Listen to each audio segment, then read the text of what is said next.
The FBI is responsible for more terrorism plots in the United States than any other organization. More than Al-Qaeda, more than Al-Shabaab, more than the Islamic State, more than all of them combined. This isn't likely how you think about the FBI. You probably think of FBI agents gunning down bad guys like John Dillinger or arresting corrupt politicians. After the 9/11 terrorist attacks, the FBI became less concerned with gangsters and crooked elected officials. The new target became terrorists, and the pursuit of terrorists has consumed the FBI. Every year, the Bureau spends $3.3 billion on domestic counterterrorism activities. Compare that to just $2.6 billion combined for organized crime, financial fraud, public corruption, and all other types of traditional criminal activity. I've spent years poring through the case files of terrorism prosecutions in the United States, and I've come to the conclusion that the FBI is much better at creating terrorists than it is at catching terrorists.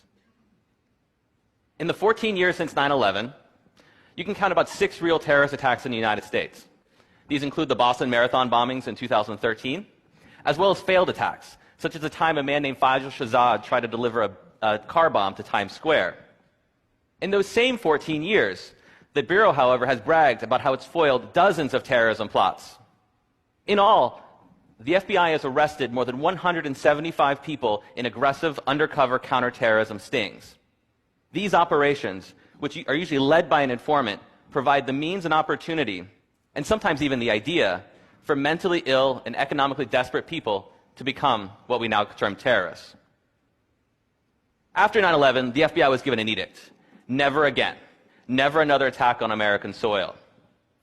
FBI agents were told to find terrorists before they strike.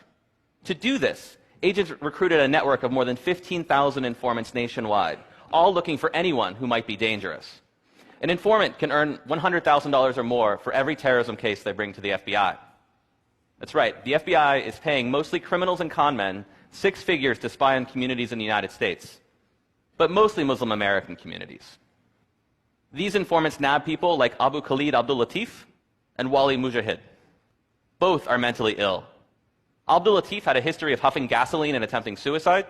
Mujahid had schizoaffective disorder. He had trouble distinguishing between reality and fantasy.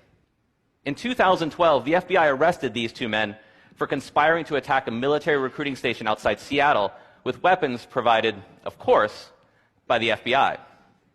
The FBI's informant was Robert Childs, a convicted rapist and child molester who was paid $90,000 for his work on the case. This isn't an outlier.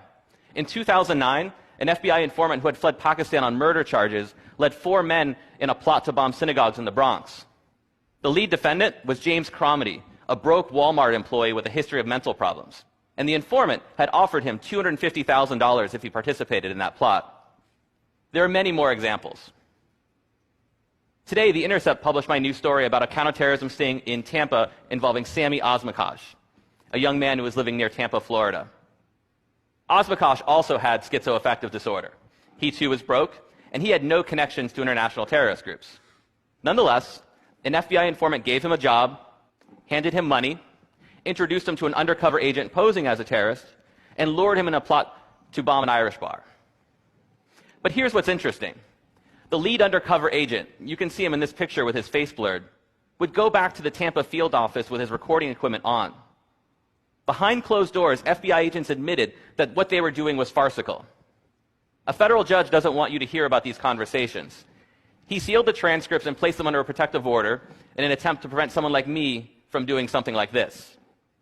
Behind closed doors, the lead agent, the squad supervisor, described their would-be terrorist as a retarded fool who didn't have a pot to piss in.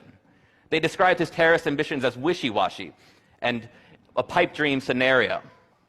But that didn't stop the FBI. They provided Sami Osmakash everything he needed. They gave him a car bomb. They gave him an AK-47. They helped him make a so-called martyrdom video. And they even gave him money for a taxi cab so he could get to where they wanted him to go.